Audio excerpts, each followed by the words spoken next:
before we get started, let's just pay the bills right now. I'm gonna walk through Main Street Boxing Gym. This is where all the Main Street fighters come from. 100%.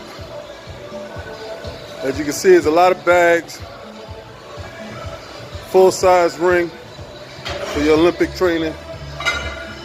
A lot of champions came in and out of this place to come here and train. Young and old. Every bag imaginable. Speed bag, heavy bag, full body bag, full-size ring. Combat talk with the king. Yeah, baby. Now it's on. We got Jose Benavidez versus Bud Crawford. All right, Terrence Crawford. Now, what you got to understand is in this fight, these two fighters have been circling each other. When Bud was a junior welterweight kingpin, he down there, he cleaned it up.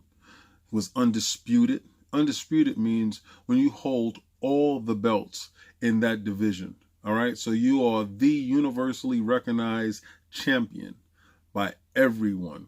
So, you know, Bud cleared that up and he moved up.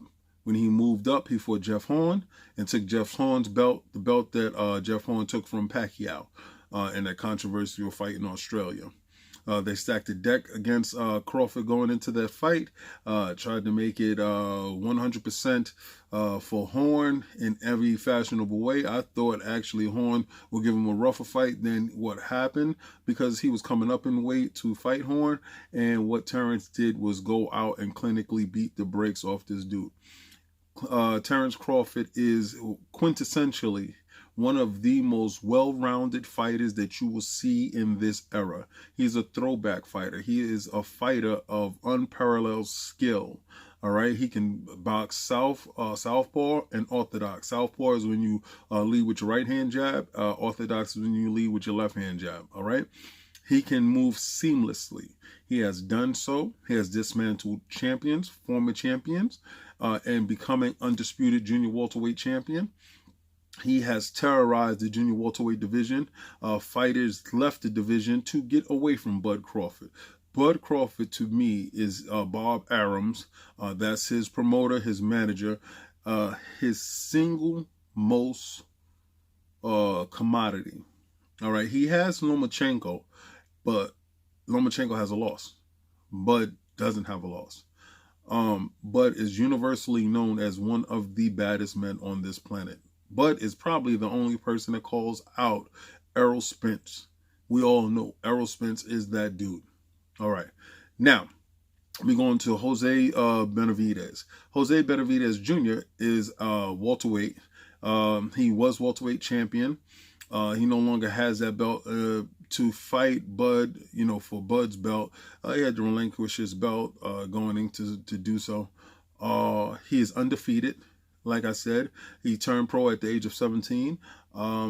What promoters do, what Bob Arum did was he went out and got groups of fighters, right? He gets groups of fighters at cut rates, and then he also buy premier fighters. Now, when you take these cut rate fighters, and not to diminish any accomplishments that these fighters may have or these fighters may actually achieve inside the ring, not to diminish this at all, but there's a tier to this, right? So what you have to do is, if you're in an in-house stable, you have to feed your steady premier crop of fighters, steady stream of fighters, all right? So you try to keep the money in-house. In doing so, sometimes you get gems. Jose Benavidez Jr. is a gem, all right? Because a lot of times, Bob Arum will probably put him in fights when maybe Jose was 50-50. Jose pulled it out. Jose is, I believe, 24-0. with 18 knockouts. Bud Crawford is, I think, 33-1 or 33-0 with 27 knockouts. He's at 70%. Jose Benavidez is at 60%. Jose Benavidez is an unknown quantity because he has not been able to fight the elite talent as Bud. But What he has been doing, he has been calling Bud out. He told Bud that he's been ducking him. He told Bud that, all types of derogatory things. All right, that actually spilled over into the weigh-in. They had the weigh-in, folks. The weigh-in, they came in perfectly. 147, they was definitely ready to get it on, get it mixing. But at the weighing, Jose Benavidez, when they went to face off, he pushed Bud. Bud instinctively throws a right cross, well, a right hook in his case, because he is in southpaw. And Jose Benavidez weaved it effortlessly, like inches off his face. So that means that he would have been able to counterpunch at that point in time. All right, so I don't ever call for anything of that nature. That's unsportsmanlike. I mean, come on, guys. You got to keep it between the lines. When the fight starts, then that's when the fight happens. When people do things of this nature, it shows me that they're whistling past the graveyard. They may have some butterflies. They may have, because you want to get it on. You want to, once you're already in a fight, then it's a fight. So these two individuals almost risk losing the purse, almost risk losing the fight, a whole bunch of things. That was idiotic on both men's part, but hopefully they can rectify this in the ring. I believe that this fight will be insane from round one, because you have two guys who have definitely got dog in them. They definitely got that pit bull in them. They definitely got that fight. They're definitely going to perform like fighters. You understand what I'm saying?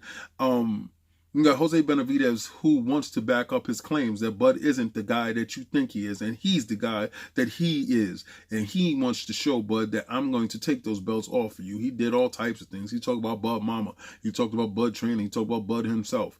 So let me tell you something. Going into this fight, there is a lot of bad blood. And that bad blood will be spilt in the ring.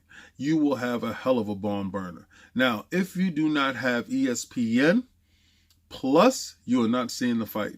Bob Arum signed the deal with ESPN Plus. That's to keep him afloat, keep him away from Al Heyman, who has snatched up Showtime, CBS, and some things on Fox, because that's on Fox FS1. You understand? Yeah, Al Heyman is crazy out in these streets. You have also Eddie Hearn. He has DAZN Network, and with the Sky Network that's out there and overseas. So his fight is fight there. His stable fight's there. He's following the traditional promoter mold, where you Bob Arum the situation, you Don King the situation, and you try to just keep your fighters fighting their fighters. Al Heyman does that to a degree, but Al Heyman is not above making matches that make sense. All right? So you got to understand, it has to make sense for Al Heyman to make these fights.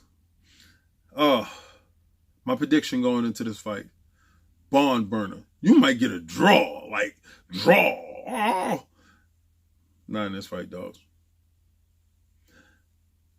I don't ever want this to come off wrong to Jose Benavidez. All right? I believe that you're one hell of a fighter. I actually believe that one day you will probably take over the division. I actually believe that you will probably be that dude. Today is not that day. I think Bud wants blood. I think Bud is going to go in there. I think Bud is going to probably knock you out between the 9th and the 10th round. Bud will weaken the body, even though you are the taller fighter. You have, your 5'10", with a 73-inch reach. Bud is 5'8", with a 70-inch reach. He's going to get inside that jab. He's going to probably out-jab you. Bud is faster. Bud, I will believe, is stronger to the body. Bud is just a more confident fighter. He behaves as a fighter. He moves as a fighter. He doesn't take a back step as a fighter. I've seen Bud hurt, and I've seen Bud come back.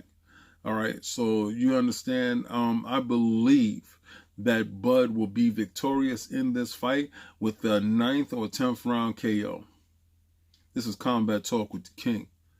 And this has surprised me that everybody wanted me to do this fight. Everybody wanted me to talk about this fight. This has surprised me. That lets me know that boxing is alive and strong. Tonight, somebody has got to go.